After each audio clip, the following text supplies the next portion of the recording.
नमस्कार। लालन टॉप देख रहे हैं आप। आज हम बात करेंगे माता अंजनी की, हनुमान जी की मां, जिनकी कहानी अक्सर अनसुनी रह जाती है। जब भी हम उनका नाम सुनते हैं, हमारे मन में एक ममतामयी मां की छवि उभरती है। लेकिन उनकी अपनी यात्रा भी कम दिलचस्प नहीं है। क्या आप जानते हैं कि माता अंजनी कभी स्वर्ग की अप्सरा थी? उनका नाम था पुंजकस्थला, देवलोक की सबसे सुंदर और नृत्य में निपुण। लेकिन एक श्राप ने उनकी किस्मत बदल दी। ये कहानी है कि कैसे एक श्राप, तपस्या और भक्ति ने उन्हें हनुमान जैसे पुत्र की मां बनाया। माता अंजनी की कहानी हमें सिखाती है कि हालात कितने भी मुश्किल हों, सच्ची श्रद्धा और सब्र से हर मुश्किल आसान हो जाती है। ये सिर्फ हनुमान के जन्म की कथा नहीं, बल्कि उनकी मां के संघर्ष और त्याग की भी कहानी है। इस सफर में आपको मिलेंगे इंद्र, वायुदेव, भगवान शिव और राजा दशरथ। सबकी भूमिका जुड़ी है माता अंजनी की कहानी से। तो चलिए जानते हैं कैसे एक अप्सरा बनी हनुमान की मां। कहानी शुरू होती है स्वर्ग से, इंद्र की सभा से, जहां पुंजकस्थला की सुंदरता और नृत्य का जादू चलता था। लेकिन एक दिन उनका घमंड उन्हें भारी पड़ गया और यहीं से शुरू होती है असली कहानी। स्वर्ग के भव्य दरबार में पुंजकस्थला का नृत्य सबको मंत्रमुग्ध कर देता था। इंद्र भी उनके नृत्य के बड़े प्रशंसक थे। लेकिन पुंजकस्थला को अपनी सुंदरता और कला पर घमंड था। एक दिन सभा में महर्षि दुर्वासा के शिष्य ध्यानमग्न बैठे थे। पुंजकस्थला ने देखा कि एक ऋषि उनके नृत्य पर ध्यान नहीं दे रहे। घमंड में उन्होंने जानबूझकर ऋषि का ध्यान भंग करने की कोशिश की। वो उनके आसपास घूम घूम कर नृत्य करने लगी। ऋषि का ध्यान टूटा और उन्होंने गुस्से में पुंजकस्थला को देखा।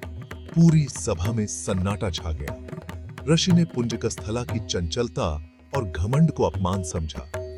पुंजकस्थला को अपनी गलती का एहसास हुआ, लेकिन बहुत देर हो चुकी थी। ऋषि का चेहरा गुस्से से लाल था। इंद्र भी समझ गए कि अब कुछ अनर्थ होने वाला है। ऋषि के मुंह से श्राप के शब्द निकलने ही वाले थे। एक छोटी सी शरारत, एक पल का घमंड और पुंजकस्थला की किस्मत बदलने वाली थी। कभी-कभी एक क्षण की भूल जीवन की दिशा बदल देती है। अब आगे। ऋषि ने क्रोध में कहा, अप्सरा, तुझे अपनी सुंदरता पर घमंड है। जा, अगले जन्म में वनरी बनेगी। पुंजकस्थला के पैरों तले जमीन खिसक गई। वो रोती हुई ऋषि के चरणों में गिरी, क्षमा मांगी। ऋषि बोले, श्राप तो वापस नहीं होगा, लेकिन एक वरदान देता हूं। तुम्हारा जन्म वानर कुल में होगा, पर अपनी इच्छा से रूप बदल सकोगी। तुम्हारे गर्भ से एक ऐसा पुत्र जन्म लेगा जिसकी कीर्ति तीनों लोकों में फैलेगी। जब वह जन्म लेगा, तुम श्राप से मुक्त होकर देवलोक लौट सकोगी। पुंजकस्थला को थोड़ी राहत मिली। अब यह श्राप एक मिशन बन गया था। एक ऐसा मिशन जो दुनिया को संकट मोचन हनुमान देने वाला था। कभी-कभी जो श्राप लगता है, वही सबसे बड़ा वरदान बन जाता है। पुंजकस्थला ने अपनी नियति स्वीकार कर ली। अब इंतजार था धरती पर जन्म लेने का और उस पुत्र के आने का जो इतिहास बदल देगा। आगे बढ़ते हैं। ऋषि के श्राप के अनुसार पुंजकस्थला का जन्म वानर राज कुंजर की बेटी के रूप में हुआ। नाम रखा गया अंजनी। अंजनी रूप बदल सकती थी, सुंदर और सुशील थी। विवाह योग्य होने पर उनका विवाह वीर वानर राजा केसरी से हुआ। दोनों का जीवन सुखी था, लेकिन एक कमी थी, संतान नहीं थी। अंजनी को ऋषि का वरदान याद आता, लेकिन समय बीतता गया। कई यज्ञ, अनुष्ठान हुए, पर कोई संतान नहीं मिली। अंजनी उदास रहने लगी। राजा केसरी उन्हें दिलासा देते रहे। एक दिन अंजनी को मतंग ऋषि के बारे में पता चला। उन्होंने राजा से आज्ञा ली और ऋषि के आश्रम की ओर चल पड़ी। यहीं से उनकी असली परीक्षा शुरू हुई। अंजनी मतंग ऋषि के पास पहुंची और अपनी व्यथा सुनाई। ऋषि ने ध्यान लगाकर कहा, तुम्हारे भाग्य में भगवान शिव के अंश का पुत्र लिखा है, लेकिन इसके लिए कठोर टैप करना होगा। उन्होंने वेंकटाचल पर्वत के पवित्र सरोवर में स्नान कर शिव और पवन देव की आराधना करने की सलाह दी। अंजनी ने राजसी वस्त्र त्यागे तपस्विनी का वेश धारण किया। वेंकटाचल पर्वत पर कठोर तपस्या शुरू की। दिन रात हर मौसम में सिर्फ हवा और सूखे पत्ते खाकर जीवन बिताया। उनकी तपस्या से देवता भी चकित थे। कई साल बीत गए, लेकिन अंजनी की तपस्या जारी रही। आखिरकार पवन देव उनकी भक्ति से प्रसन्न होकर प्रकट हुए।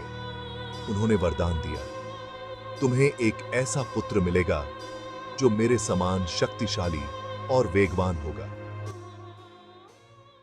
कहा। उसी समय अयोध्या के राजा दशरथ पुत्र कामेष्टि यज्ञ कर रहे थे। यज्ञ की खीर का एक अंश भगवान शिव की लीला से एक चील के जरिए वेंकटाचल पर्वत पहुंचा। पवन देव ने वह दिव्य खीर अंजनी की हथेली पर रख दी। अंजनी ने उसे भगवान का प्रसाद मानकर ग्रहण किया। शिव का अंश पवन देव के माध्यम से अंजनी के गर्भ में स्थापित हो गया। समय आने पर चैत्र पूर्णिमा के दिन अंजनी ने एक तेजस्वी बालक को जन्म दिया। जन्म लेते ही वह बालक सूर्य को फल समझकर आकाश में उड़ गया। यह थे हनुमान, शिव के रुद्र अवतार, पवन पुत्र, केसरी नंदन। देवताओं ने आकाश से फूल बरसाए। एक श्राप, एक तपस्या और एक दैवीय संयोग ने दुनिया को हनुमान दिया। यही थी माता अंजनी की कहानी। एक अप्सरा से हनुमान की मां बनने तक का सफर। उनका श्राप, तपस्या और भक्ति सब कुछ हनुमान के जन्म के लिए था। अगर वो श्राप न होता तो क्या दुनिया को हनुमान मिलते?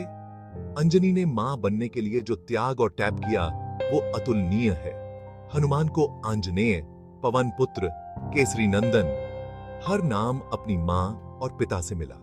उनमें अंजनी की भक्ति, पवन देव की शक्ति और केसरी का पराक्रम था।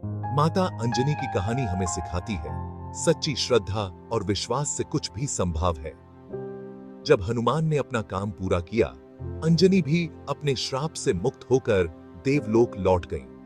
लेकिन वो आज भी हमारे दिलों में माता अंजनी के रूप में जीवित हैं। ऐसी मां जिसने दुनिया को संकट मोचन हनुमान दिया। धन्यवाद। देखते रहिए लालन टॉप।